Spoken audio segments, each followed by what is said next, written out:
5 octobre 1952, France-Allemagne. Le premier France-Allemagne d'après-guerre. Un match comme tous les autres matchs internationaux, du point de vue sportif, et pourtant un match pas tout à fait comme les autres. Remarquez les différences avec le film de la finale de la Coupe de France. L'entrée ensemble des deux équipes, l'entrée lente, l'entrée, comment dirais-je, un peu grave. Et puis, l'attitude du public, moins enthousiaste, moins extériorisée. Il sent la gravité de l'événement. Le toss, la présentation et l'échange des drapeaux, des fanions. L'arbitre est M. Evans, arbitre britannique. Marche est le capitaine français. Voici encore une vue du public. Les hostilités s'engagent. Et tout d'abord, on s'aperçoit que les Français ont beaucoup de chance d'emporter ce match, avec un peu de chance, parce qu'ils sont plus rapides, plus ardents. C'est pourtant Ruminski qui est à l'ouvrage le premier. Il dégage et immédiatement, l'attaque française se décide.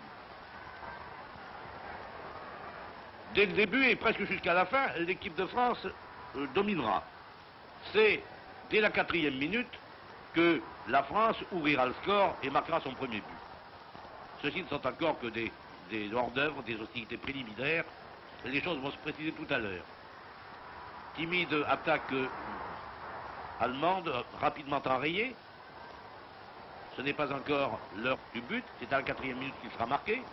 Voici une attaque allemande, une contre-attaque française. Balle va-et-vient, sans que... Voici un long dégagement du Ruminski. Strapp, qui a la balle, s'infiltre et shoot. Liebrich essaie d'arrêter, mais il n'y parvient pas et la balle pénètre dans les filets. C'est le premier but français qui a l'air de laisser les Allemands tout pantois. On congratule l'auteur du but et le public commence à se dégeler un petit peu. Il est très heureux de ce premier succès de ses représentants. Cependant, les Allemands sont tout de même des gens qui connaissent le football et on s'en aperçoit à l'application avec laquelle ils attaquent. Mais nos demi font un ouvrage considérable. C'est Penvern qui vient de passer à son ailier gauche. Contre-attaque allemande. Les efforts des Allemands ne tarderont pas d'ailleurs à avoir des résultats puisque à la 16e minute, c'est-à-dire 12 minutes après le premier but français, les Allemands égaliseront. Voici tout de même encore une attaque française, car vous remarquerez que les contre-attaques allemandes sont spasmodiques et plutôt rares. Elles iront d'ailleurs devenant de plus en plus rares à mesure que le match ira vers son achèvement. Centre du Schlacki. Le centre du Schlacki n'a pas été repris par un Français et la balle est dégagée. Kopak, qui est notre avant-centre, numéro 9, insiste.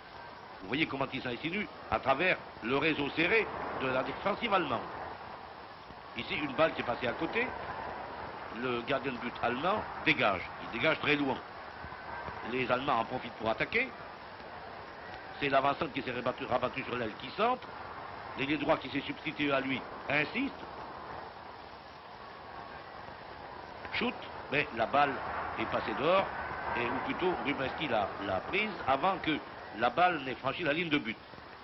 Il dégage loin, lutte acharnée pour la possession de la balle.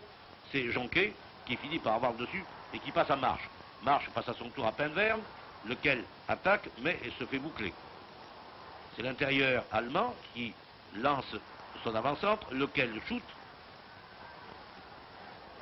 Il a lui-même suivi son shoot et Ruminski a pu, avec un audacieux plongeon, arrêter et dégager. Attaque de Penvern. Cette attaque n'ira pas très loin, mais la balle est en position de notre ailier gauche. Lequel centre, le gardien de but allemand sort et dégage au pied. Shoot de Ottmann Walter, un des deux frères Walter, qui a échappé à Jonquet et qui marque un coin. Les Allemands n'en finissent plus de se congratuler. On est aussi enthousiaste dans tous les pays d'Europe qu'en France même. Le public applaudit mollement. Il n'est pas très heureux au fond que les deux équipes soient à égalité. C'est sur ce score de 1-1, score égal, que va s'achever la première mi-temps. Vous aurez sans doute remarqué que cette première mi-temps a été territorialement parlant à l'entier avantage des Français. Mais ceux-ci n'ont pas réussi à concrétiser leur supériorité puisqu'ils n'ont marqué qu'un but contre un aux Allemands. C'est que les Allemands, jusqu'alors, se sont fort bien défendus. Ils ont réussi à ne pas laisser les Français s'approcher trop près des buts, et en tout cas, ils ne les ont pas laissés en position de shoot, non sans que tout de même, le gardien de but allemand ait été plusieurs fois en danger. Mais il fait un match remarquable, et il bloque tout.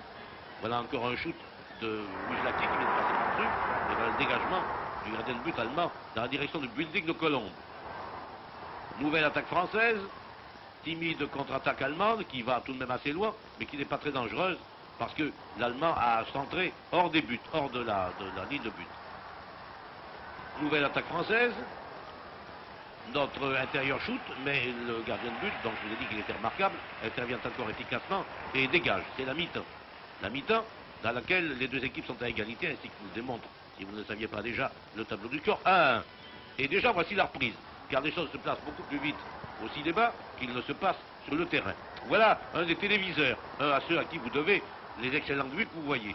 Sans doute avez-vous remarqué que la lumière de ce jour d'octobre est évidemment moins claire et moins éclatante que celle de la finale de la Coupe de France qui se disputait, n'oubliez pas, le 4 mai, dans deux saisons complètement différentes. Intervention puissante de Marche, qui dégage très loin. Les Français dominent, jouent sur les bois des Allemands. Vous verrez souvent Marche sur notre ligne médiane, c'est vous dire si tout le monde est au camp allemand, mais notre supériorité ne se concrétise pas. Nous n'arrivons pas à marquer de but. Le temps passe. Quelquefois, une contre-attaque allemande, qui est d'ailleurs assez rapidement stoppée, et puis de nouvelles attaques françaises. Elles se succèdent en interruption. Centre du Schlacki, au prix d'un plongeon désespéré. Une première fois, le gardien de but repousse la balle, il la repousse faiblement, elle la lui renvoie, il la repousse encore. Le miracle va-t-il s'opérer? Et bien que sévèrement dominé, d'une façon écrasante, on peut dire, les Allemands vont-ils se tirer d'affaire avec un match nul? Non, car vous savez déjà le résultat du match. Ce n'est pas lorsque vous faites un reportage d'un match qui est en cours d'exécution. Vous savez qu'en fin de compte, les Français ont gagné. C'est le gardien de but qui a été souvent à l'ouvrage, et vous avez vu tout à l'heure un de ses arrières le féliciter en lui donnant des grandes tapes sur l'épaule de ce qu'il vient de faire. Voici une attaque de Penvert, de Jonquet. Remarquez la manière de Jonquet. Il ne fonce pas comme un bélier. Il s'insinue plutôt comme une anguille, mais c'est une façon de s'insinuer qui est très efficace. Nouvelle attaque française, d'ailleurs les attaques se succèdent sans interruption. Les Allemands sont sur les dents. Voici encore un shoot du Schlacki très au-dessus du but. Un nouveau dégagement du portier allemand, et la domination française va continuer, tandis que le pluie est anxieux de savoir si cette domination va protéger. Je vous disais tout à l'heure que Marche était souvent sur notre ligne médiane. Vous venez de le voir sur notre ligne médiane. Il vient de lancer Penvert, lequel essaie de lancer son ailier qui est bouclé. Timide contre-attaque allemande qui n'ira pas très loin. C'est Marche qui vient de mettre toutes les choses en ordre. Shoot de Coppa. Nouveau shoot, celui-là, vainqueur, à la 36e minute. À la 36e minute, Trapp a repris, a tiré, et Turek a renvoyé faiblement, tandis que Sizorski, de tout fait, a glissé la balle dans la cage pour le deuxième but français. Le public, vous avez vu tout à l'heure, le public est content, parce qu'il se dit maintenant, nous aurons au moins une victoire. Cette victoire lui paraît pourtant beaucoup trop étriquée, étant donné la supériorité dont ont fait preuve nos représentants. Vous savez également, puisque vous savez déjà comment se terminera le match, et qu'il a fallu attendre la toute dernière minute du match pour que les Français marquent un troisième but. Marche est à l'attaque. Il vient de passer à Bonifaci. Bonifaci centre, mais pour le moment sans résultat, puisque un arrière allemand, plutôt le demi-centre allemand, a pu dégager assez lourd. Attaque de notre intérieur, shoot au-dessus de la barre. Le nombre des shoots qui sont passés au-dessus de la transversale allemande a été considérable. Corner. Corner, c'est ce corner qui a mis les Allemands à deux doigts de leur perte, mais encore une fois, le demi-centre allemand a pu dégager et ne pas aller très loin d'ailleurs, puisque Janessy, ainsi que vous l'avez vu, a brisé dans l'œuf ce timide essai de contre-offensive. Les Français attaquent encore une fois. Notre intérieur va shooter, il va centrer, il centre, la balle est sortie. Et voilà encore notre téléviseur en train de se demander s'il va encore pouvoir prendre un but avant la fin. Shoot de notre intérieur et dernier but français. Le portier allemand est tellement dépité qu'il donne un grand coup de pied dans la verticale qui n'en peut mais. Congratulations, Marx n'a pas hésité à se déplacer pour aller embrasser l'auteur du but qui, ainsi que je vous l'ai dit tout à l'heure, n'est autre que Trapp. Voici la fin. Nos joueurs se congratulent dignement. Les Allemands prennent la chose très sportivement et vous vous souvenez qu'ils se sont groupés en cercle sur le centre du terrain pour saluer la foule qui exulte